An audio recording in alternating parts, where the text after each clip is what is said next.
Toyota's named Koji Sato as its new president. Seeing the Lexus president to become the new CEO. Ultimately, the customers will tell you what is the best powertrain at the right time for them. Ladies and gentlemen, let's take a look at another future member. More than 2 decades ago, Toyota rocked the world with a car that looked like a big step toward a greener future. Electric cars are having a moment. The demand for electric vehicles is booming worldwide.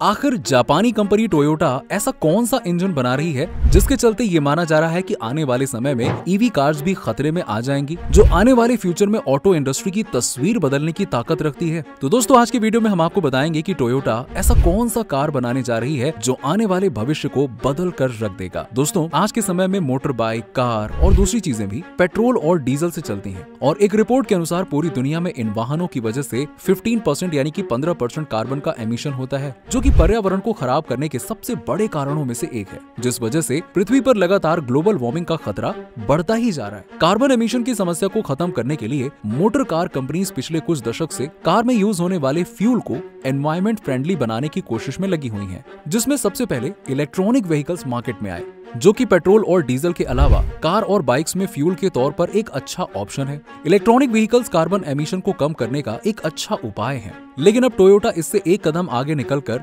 Hydrogen vehicles बनाने पर काम कर रही है। इन hydrogen vehicles में hydrogen combustion engine का use किया जाएगा और ये formula hydrogen combustion engine electronic vehicle से भी बेहतर सिस्टम है। अब जहां एक तरफ पूरी दुनिया इलेक्ट्रिक व्हीकल्स पर वर्क कर रही है, तो वहीं टोयोटा एक अलग ही रास्ते पर निकल गई है। ये न केवल इलेक्ट्रिक व्हीकल से काफी अलग है, बल्कि ये उससे काफी ज्यादा बेहतर भी है। और साल 2022 में भारत में भी हाइड्रोजन कार को लॉन्च किया गया, जिसका नाम टोयोटा मिराई है और इसी के साथ ही Toyota Mirai hydrogen fuel cell पर चलने वाली ये देश की पहली कार बन गई। अब आपको जानकर हैरानी होगी कि इस गाड़ी के साइलेंसर से धुएं की जगह पर पानी बाहर आता है और इसी वजह से ज्यादा एनवायरमेंट फ्रेंडली ये मानी जा रही है। हाइड्रोजन इस ब्रह्मांड में सबसे ज्यादा पाए जाने वाला एलिमेंट है, जिसकी specific energy density non nuclear energy sources की तुलना में सबसे ज्यादा है। इसके अलावा ये पेट्रोल डीजल की तुलना में वायुमंडल में बिल्कुल भी विषैले पदार्थ नहीं छोड़ता है। इसे कई सोर्सेज का यूज करके आसानी से बनाया जा सकता है और साथ ही काफी लंबे समय तक स्टोर करके भी रखा जा सकता है। आज के टाइम में भी लाखों टन हाइड्रोजन का प्रोडक्शन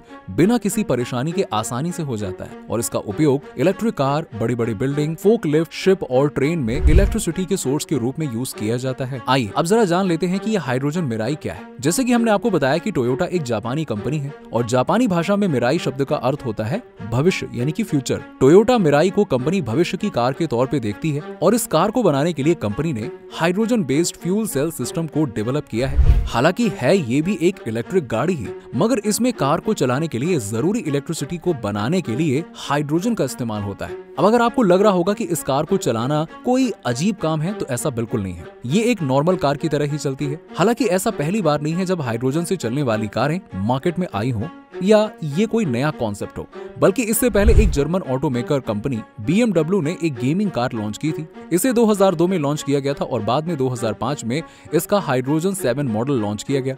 लेकिन क्योंकि हाइड्रोजन एक ज्वलनशील गैस है और उस वक्त इतनी टेक्नोलॉजी डेवलप नहीं हुई थी कि हाइड्रोजन की इस खामी को दूर किया जा सके, जिस वजह से उस वक्त कार में हाइड्रोजन फ्यूल के यूज को डेंजर तरीके से देखा जाता था। लेकिन अब टोयोटा इस प्रोसेस को दोबारा फॉलो करके इलेक्ट्रॉनिक व्हीकल को नया चैलेंज दे रही है। अब टोयोटा का मानना है कि इलेक्ट्रॉनिक व्हीकल कार्बन उत्सर्जन को रोकने का एकमात्र विकल्प नहीं होना चाहिए, बल्कि हमें एक से अधिक चॉइसेस पर जाना चाहिए और इस वजह से टाटा कोरोला क्रॉस H2 को मार्केट में लाना चाहती है, मतलब हाइड्रोजन कंबशन इंजन से चलने वाली कारें। ये कारें वायुमंडल में बिल्कुल भी पोल्यूशन नहीं फैलाती हैं, क्योंकि पेट्रोल और डीजल से वातावरण में कार्बन डाइऑक्साइड यानी कि CO2 निकलती है, लेकिन हाइड्रोजन से चलने वाली गाड़ियों के साइलेंसर से कोई CO2 या कोई विषैली पदार्थ नहीं निकलता, यहाँ से सीधा पानी निकलता है। आइए जरा जानते हैं दरअसल कैसे टोयोटा मिराई में लगा फ्यूल सेल सिस्टम कंपनी की मौजूदा पेट्रोल इलेक्ट्रिक हाइब्रिड सिस्टम का ही एडवांस्ड रूप है। ये वायुमंडल में मौजूद ऑक्सीजन को कार में भरे हाइड्रोजन फ्यूल के बीच होने वाले केमिकल रिएक्शन से काम करता है। इसे ऐसे समझ सकते हैं कि कार जब सड़क पर चलेगी तो वायुमंडल में मौजूद ऑक्सीजन का इस्तेमाल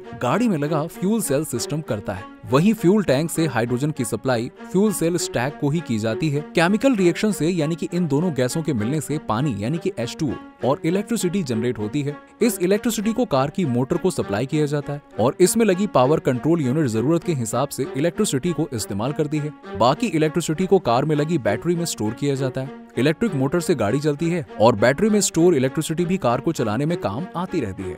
ऑक्सीजन और हाइड्रोजन के केमिकल रिएक्शन से जो पानी बनता है वो कार के साइलेंसर से बाहर निकल जाता है। क्योंकि ये पर्यावरण के लिए बिल्कुल भी हानिकारक नहीं है, इस वजह से ये इलेक्ट्रिक कारों की तुलना में ज्यादा अच्छा माना जा रहा है। अब यहाँ सोचने वाली बात ये है कि आखिर ये भी तो एक प्रकार की इलेक्ट्रिक कार ही है, तो फिर ये दूसरी इलेक्ट्रिक कारों से कैसे अलग? दरअसल जो दूसरी प्रकार की इलेक्ट्रॉनिक कार है उनमें लिथियम आयन बैटरी का उपयोग किया जाता है। हालांकि इन कारों से वातावरण में किसी प्रकार का प्रदूषण तो नहीं होता है, लेकिन इसमें यूज होने वाले कच्चे माल यानी कि लिथियम को जमीन से निकालने में काफी कठिनाइयों का सामना करना पड़ता है। इसके अलावा जमीन से लिथियम को निकालने से पर्यावरण में काफी मात्रा में कार्बन डाइऑक्साइड रिलीज होती है जो कि प्रदूषण का कारण बनती है। लेकिन हाइड्रोजन से चलने वाली इलेक्ट्रिक कारों में फ्यूल के तौर पे हाइड्रोजन का यूज किया जाता है, जिससे बनाने की प्रक्रिया भी आसान है और इसे बनाने में किसी प्रकार का पोल्यूशन नहीं होता है। हाइड्रोजन से चलने वाली कारें अन्य इलेक्ट्रिक कारों से काफी अलग होती हैं। टोयोटा कंपनी का दावा है कि हाइड्रोजन से चलने वाली इलेक्ट्रिक कारें एक सिंगल चार्ज में 650 किलोमीटर तक जा सकती हैं और इसमें फिर से फ्यूल भरने में सिर्फ 5 मिनट का वक्त लगता है और इसमें हाइड्रोजन को वैसे ही भरवाया जाता है जैसे कि आजकल आप पेट्रोल पंप में